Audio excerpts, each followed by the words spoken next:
जय माता दी प्यारे भक्तों, आपका अपने चैनल सोनी वीडियोस पर एक बार फिर से बहुत बहुत स्वागत है। भक्तों, आज मैं आपको आंवला नवमी के दिन आंवला नवमी की कथा सुनाने जा रही हूँ। जो कोई भी आंवला नवमी के दिन आंवले के वृक्ष की पूजा करते हैं या फिर आंवले नवमी की कथा सुनते हैं, उन पर भगवान विष्णु और माँ लक्ष्मी की कृपा सदैव बनी रहती है। उन्हें जीवन में पूर्ण सुख, सौभाग्य और समृद्धि की प्राप्ति होती है। आंवला नवमी के दिन आंवले के वृक्ष की पूजा अर्चना करें और फिर आंवला वृक्ष की 7, 8 या 108 परिक्रमा करें। आंवले के वृक्ष के नीचे बैठकर किसी ब्राह्मण ब्राह्मणी को भोजन कराएं और दक्षिणा अवश्य दें, और उसके बाद स्वयं भी आंवले के वृक्ष के नीचे बैठकर आप प्रसाद रूपी भोजन, मिठाई या कुछ फल ग्रहण करें। ऐसा करने से भगवान विष्णु, माँ लक्ष्मी आपके घर में निवास करेंगे। जो कोई भी आंवला नवमी के दिन आंवले वृक्ष की पूजा करते हैं, भगवान विष्णु और भगवान शिव उनकी सभी इच्छाएं पूर्ण करते हैं। बोलो भगवान विष्णु की जय, माता लक्ष्मी की जय, शिव शंकर भोलेनाथ की जय। एक राज्य में आंवले नाम का राजा रहता था। राजा ने यह प्रण लिया था, वह अपनी प्रजा में रोजाना 1.25 मन आंवला दान करेगा। दान करने के बाद ही खाना ग्रहण करेगा। राजा अपने प्रण के अनुसार ऐसे ही करता था, लेकिन उसके बेटे बहू को यह बात पसंद नहीं थी। इसलिए एक दिन उसके बेटे बहू ने सोचा, राजा इतने सारे आंवले रोजाना दान करते हैं, इस प्रकार तो एक दिन सारा खजाना खाली हो जाएगा। एक दिन बेटे ने राजा से कहा कि उसे इस तरह दान करना बंद कर देना चाहिए। राजकुमार की बात सुनकर राजा को बहुत ही दुख हुआ और राजा ने रानी के साथ महल का त्याग कर दिया। फिर क्या था, राजा आंवला दान नहीं कर पाए और अपने प्रण के कारण कुछ ना खा पाए।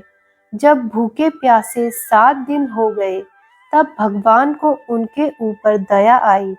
इसलिए भगवान ने राजा के लिए जंगल में ही महल, राज्य और बाग बगीचे सब बना दिए और ढेरों आंवले के पेड़ लगा दिए। जब राजा रानी ने देखा जंगल में उनके राज्य से भी दुगना राज्य बसा हुआ है, राजा रानी से कहने लगे, रानी देखो, कहते हैं कभी भी सत्य का साथ नहीं छोड़ना चाहिए।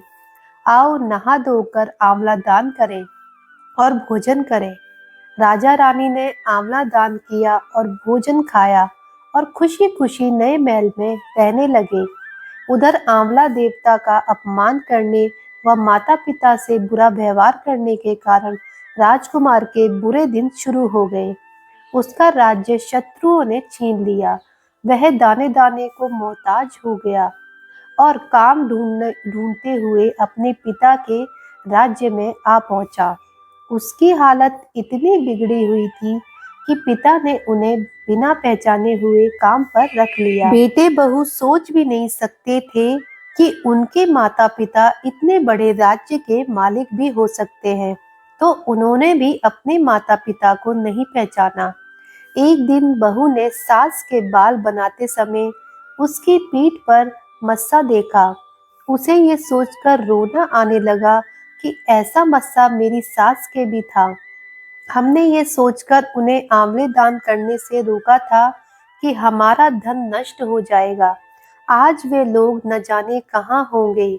यह सोचकर बहू को रोना आने लगा और आंसू टपक टपक कर सास की पीठ पर गिरने लगे।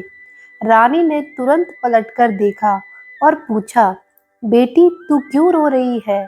उसने बताया कि आपकी पीठ जैसा मस्सा मेरी सास की पीठ पर भी था। हमने उन्हें आंवला दान करने से मना कर दिया था, इसलिए वह घर छोड़कर कहीं चले गए। तब रानी ने उन्हें पहचान लिया और उनसे उनका हाल पूछा और अपना हाल बताया। अपने बेटे बहू को समझाया कि दान करने से धन कभी कम नहीं होता, बल्कि बढ़ता है।